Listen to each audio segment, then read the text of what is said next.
안녕하세요. 저는 아들 하나를 키우고 있는 30대 후반의 여자입니다. 시댁 식구들의 도가 지나친 간섭과 가스라이팅에 2년의 결혼 생활 끝내 견디다 못해 종지부를 찍고 친정으로 돌아왔습니다. 저와 남편은 먼 친척의 주선으로 만나게 되었습니다. 저는 당시 대학을 갓 졸업해 중소기업에서 일을 다니고 있었고, 남편은 시어머니와 함께 떡집을 운영하고 있었습니다.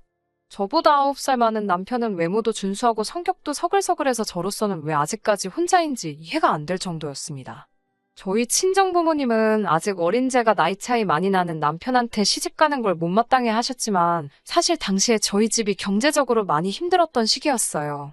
아버지가 친한 친구분에게 큰돈을 빌려주었는데 그 친구가 연락이 끊어지면서 그 책임을 오롯이 아버지가 지게 되셨거든요. 그래서 솔직히 저는 저라도 빨리 독립을 하는 게 조금이라도 도움이 되지 않을까 생각했어요. 하지만 아시다시피 중소기업 다니는 여자가 벌 수 있는 돈은 한계가 있어서 독립은 꿈도 꿀 수 없었습니다. 그러다 지금의 남편을 만났고 저에게 자기 재산을 이야기하며 계속 저에게 관심을 표했기에 적어도 좋은 남편이 돼주지 않을까 생각했던 것도 사실입니다. 그런 선택으로 제가 이렇게 오랫동안 마음고생을 할 줄은 그땐 정말 상상도 못했어요. 연애할 때는 그래도 저에게 순애보 같은 사랑을 보여주던 사람이었습니다. 저를 보기 위해 새벽부터 저녁까지 일하고도 피곤한 기색 없이 회사 앞으로 찾아오기도 했고, 늘 저에게 결혼하면 최선을 다해서 행복하게 해주겠다고 약속하던 사람이었기에 저도 결국엔 마음을 열게 되었습니다.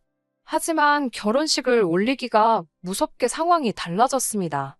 당시 시아버지는 이미 오래전에 돌아가셨고 시어머니와 신우가 같이 떡집을 운영하고 있었거든요. 처음에 남편을 소개받을 때만 해도 남편과 시어머니가 같이 공동으로 떡집을 운영한다고 하더니 정작 결혼하고 지켜보니 남편은 그냥 잔심부름이나 하고 정기적으로 받는 월급조차 없더라고요. 게다가 저더러 여자가 무슨 바깥 생활이냐며 때려치우고 떡집에 나와서 신우라도 도우라고 하시더군요. 제가 너무 속상해서 하루는 남편에게 결혼하면 행복하게 해준다더니 이게 다 뭐냐고 하루는 울며 따졌어요. 남편은 사람 일이 어떻게 마음대로 되냐면서 기다리면 좋은 날이 올 거라고 느긋하게 세상 편한 소리를 하더라고요. 한심하고 어이없어서 눈물이 주르륵 흘렀지만 차마 친정에다가 아쉬운 소리를 할 수는 없었습니다. 저는 마음을 고쳐먹고 그래, 어차피 욕을 먹든 어쩌든 나는 떡집에 나가서 일을 해야 하고 그렇다면 죽기 살기로 그 기술을 배워보자라고 마음을 고쳐먹었습니다. 그렇게 해서라도 시어머니에게 인정을 받으면 된다라는 그 마음 하나였습니다. 이런 저를 생각하시면 답답하실 수도 있겠지만 그 당시 저에게 시댁은 유일한 동아줄이나 다름없었으니깐요. 그렇게 2년 남짓 시어머니와 시누의 구박과 핍박을 받으면서도 죽을 힘을 다해서 배웠습니다. 하지만 제가 열심히 일할수록 시댁 식구들은 저를 무슨 일꾼이나 머슴 정도로 여기는 눈치였습니다. 기술을 가르쳐주기는커녕 매일같이 더럽고 힘든 자빌과 무거운 쌀포대를 나르게 시켰고 숨이라도 돌리려고 하면 벌써부터 요령을 피운다, 꾀를 부린다며 저를 서럽게 했습니다.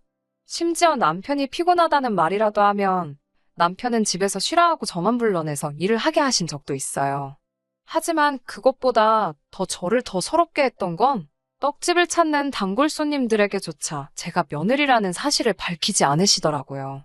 사실 친정부모님도 제 결혼을 지원해 주실 형편이 되지 못했고 시댁에서도 어차피 친정 상황이 그런데 뭐하러 결혼식을 크게 하냐며 그냥 양가 어른들 모시고 밥이나 먹고 혼인신고나 하면 되지 그러시더라고요.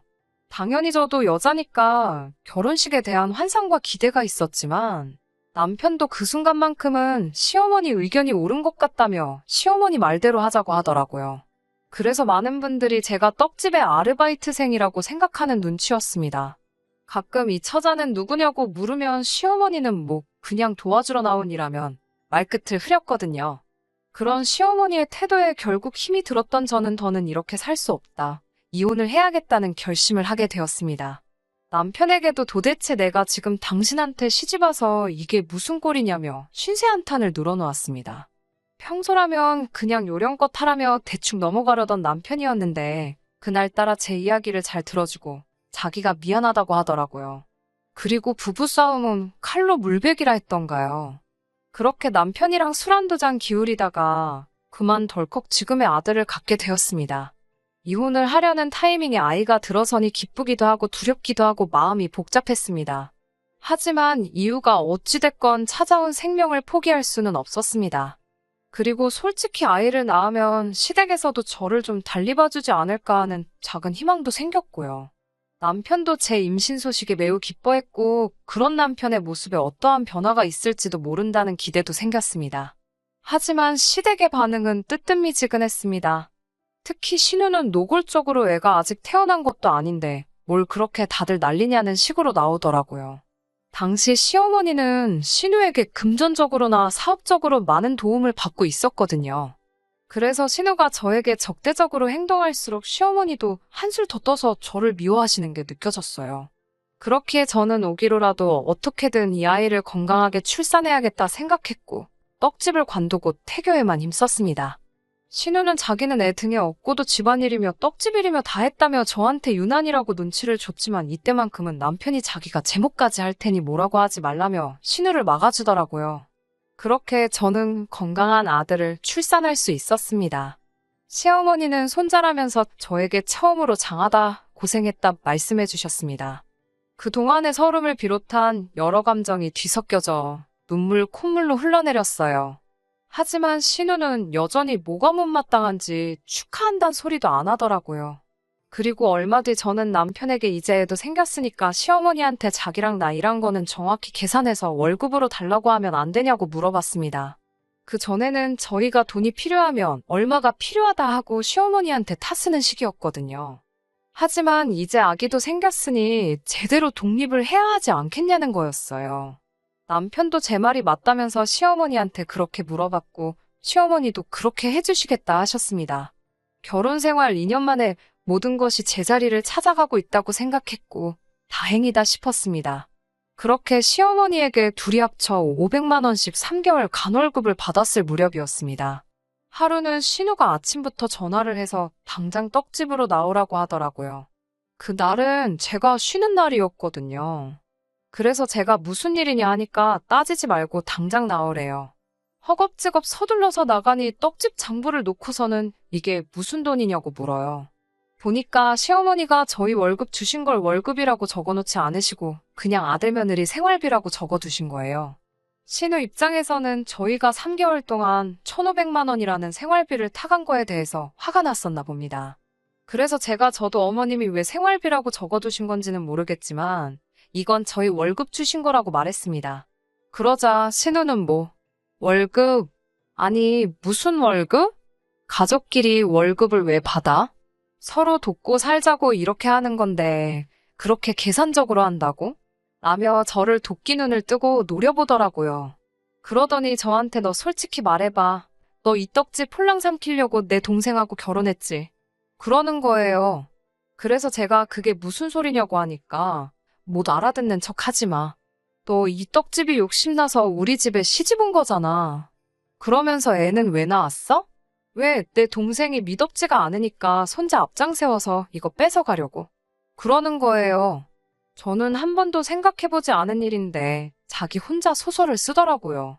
그래서 제가 신우한테 이 떡집 장사 잘 되는 건 맞지만 막말로 여기가 무슨 재벌 사업체 같은 것도 아닌데 제가 무슨 떡집을 삼키려고 시집을 오냐고 따졌습니다.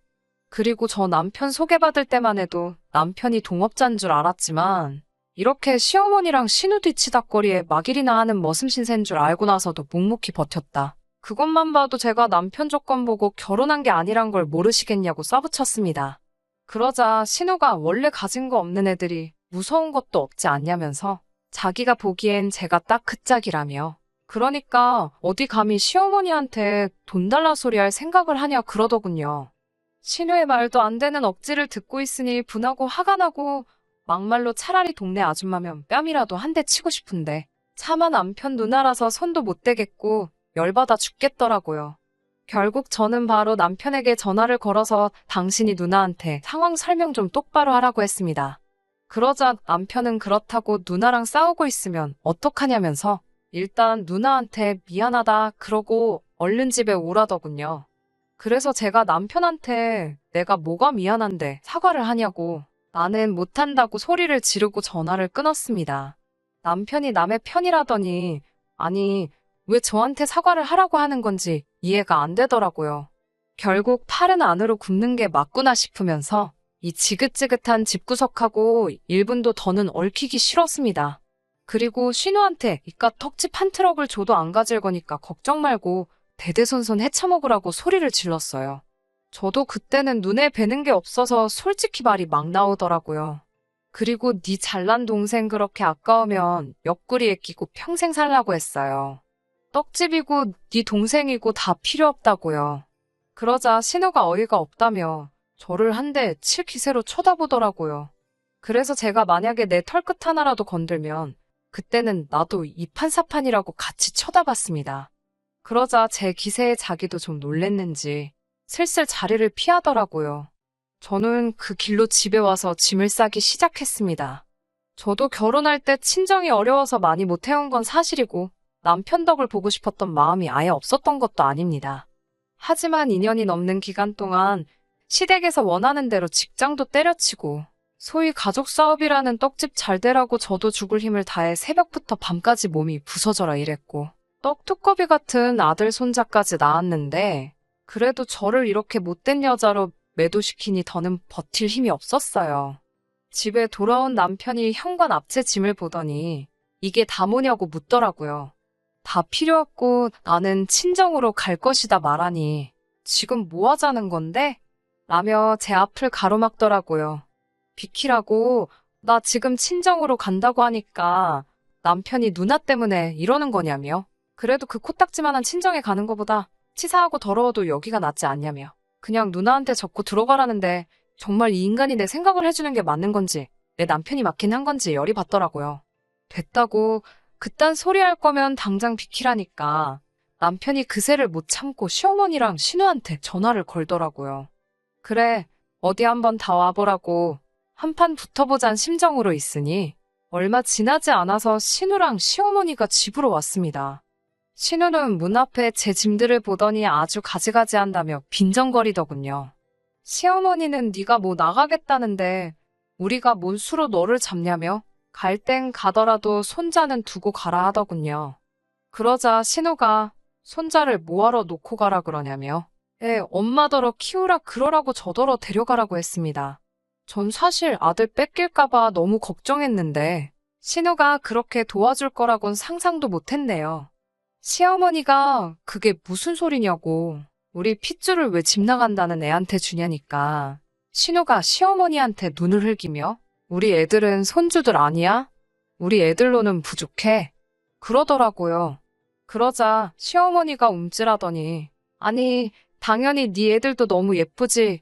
그렇지만 이라며 말을 이어가려는데 신우가 시어머니 말을 딱 자르면서 저한테 네 아들은 필요 없으니까 데리고 당장 나가라고 하더군요.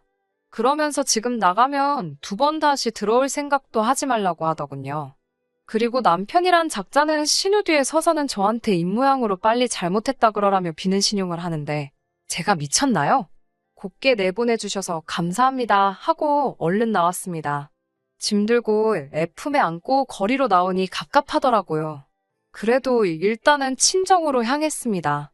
그동안 친정 부모님이 걱정하실까봐 늘 잘 산다, 다들 잘해주신다 하던 딸이 갑자기 손자까지 데리고 친정에 왔으니 친정 부모님이 얼마나 놀라시던지요. 저는 그간 제가 겪었던 서름을 결국 2분께 털어놓았고 친정아버지는 못난 아비 때문에 고생했다며 연신 미안하단 말만 하셨습니다. 친정어머니도 바보같이 왜 그렇게 당하고 살았냐며 잘 왔다 하시더군요. 그러면서 이제라도 우리 넷이서 열심히 살아보자. 그럼 또 좋은 날이 오지 않겠냐고 힘내자 하셨습니다. 친정에 돌아와서 아들을 친정어머니께 맡겨놓고 당장 밥벌이 할 만한 직장을 알아봤지만 마땅치가 않았습니다. 그러는 와중에 저희 집에 생각지도 못한 소식이 들려왔습니다. 아버지의 돈을 빌려갔던 친구분이 연락도 없이 저희 집에 찾아오신 거예요. 친정아버지는 친구분을 뵙고는 한동안 말을 잇지 못하셨습니다. 친정어머니는 그 친구분을 보고 원망을 쏟아내셨고요. 도대체 우리한테 왜 그랬냐고 하자 미안하다며 말 못할 사정이 있었다고 용서해달라며 빌더라고요. 그러면서 이자까지 해서 챙겨 넣었다며 원금의 2배에 가까운 금액을 돌려주셨습니다. 친정아버지는 이럴 필요 없다고, 이자 같은 거 생각하고 빌려준 것도 아니고 잃어버린 친구를 되찾은 것만으로도 나는 행복하다며 말씀하셨지만 친구분은 아니라고, 그동안 너무 미안했고 고마웠다고, 그때 너 아니었으면 난 지금 이 자리에 있지 못했을 거라며 그 돈을 꼭 받아달라 하셨습니다. 그런 일이 있고 며칠 뒤 친정 부모님이 저에게 그 돈을 어떻게 하면 좋겠냐고 물어보셨습니다.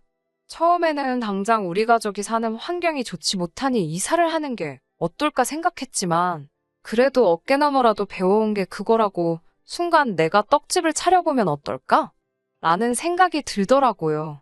그동안은 그럴 만한 목돈 자체가 없었으니까 아예 생각도 못했던 일이지만 지금 이 돈이라면 충분히 해볼 만하다는 생각이 들었거든요.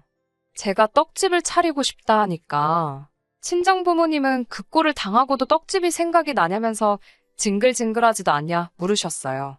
그래서 제가 그래도 배운 기술이 그거 하나고 언제까지 이렇게 살 수는 없으니까 한번 도전해 보고 싶다고 했습니다. 그러자 친정아버지는 그래, 도전도 젊었을 때 해보는 거 아니겠냐며, 어차피 다시 돌아올 돈이라고 생각해 본 적 없다고, 어디 한번 잘해보라고 흔쾌히 그 돈을 저에게 내어주시며 저를 응원해 주셨어요. 그렇게 저는 대학가 근처에 작은 떡집을 하나 냈습니다. 학생들이 간편하게 먹을 수 있으면서 커피하고도 잘 어울리는 디저트로 만들었는데 제가 예상했던 것보다 훨씬 좋은 수익을 내더라고요. 학생들 사이에서 입소문이 나니까 금방 인터넷에서도 유명세를 타기 시작해서 혼자서는 감당이 안 되더라고요.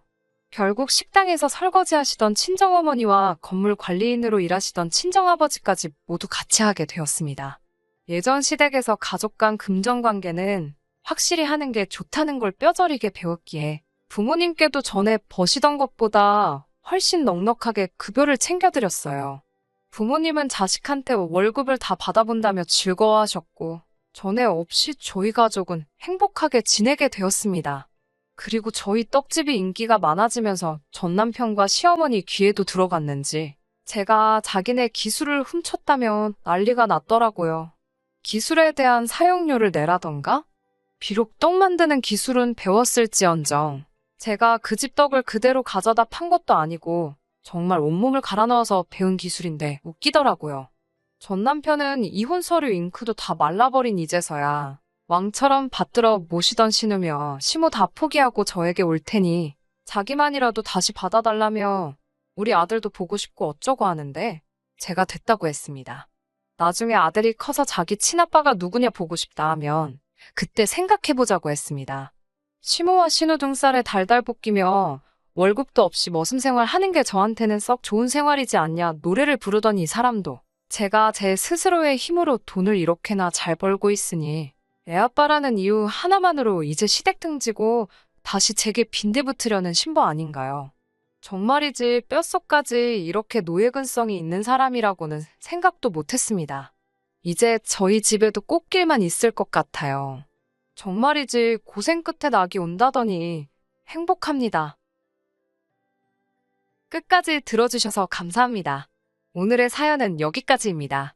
구독과 좋아요, 알람 설정 부탁드리고 더 좋은 사연으로 다시 찾아뵙겠습니다. 감사합니다.